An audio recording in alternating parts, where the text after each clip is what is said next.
Nigeria, Ukoma G's, Boris, Angari Ziri easy. Paida Mwari Paiza Jandamizi. Sorry zenyu. Dinoti Buyaka. Aiwe, Shaka itika Gwanzura. Ndaivane chipawa kungendiri kufanya zura. Mafanzi yangu wa ingandi suwa. Neni honda masuwa, tangata nenguva. Tisiri kumbo sanga na muraundi. Gana mutaundi, ndadava ungane backgroundi. Tiku wachingoti ya balanza soundi. DJ Sparksy, vakanditi pula crowd. Ndakazuita live, iveko kwa NDUNGE YUT.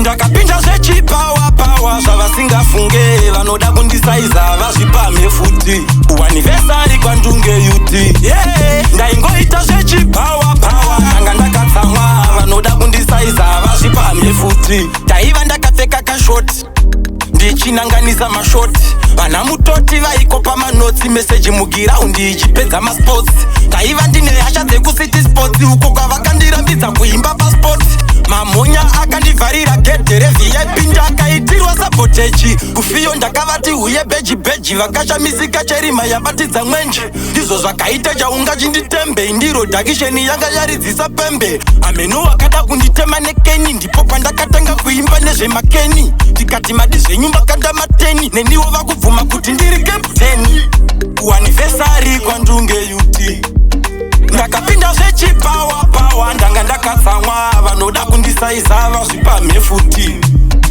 kwa NDUNGE YUT ndaingoita zvechipawa ndanga ndakatsamwa vanoda kundisaiza vazvipamhe futi stage yaida vanorema tanzira irema mafanzi aitema vazhinji vaibva vachimhanya vaita zvekuramwa makeni akunaya hauze vanhu ava MC adhama paida vanogona kwete vanozama zvikangoramba zvakadai somukoma ndaona vaimbi hobho vasiya mangoma bvunzai vaiveko kwa NDUNGE YUT ndakapinda nechipawa zvavasingafunge vanoda kundisaiza vazvipamhe futi anniversary kwa NDUNGE YUT ndaingoita zvechipawa ndanga ndakatsamwa vanoda kundisaiza vazvipamhe futi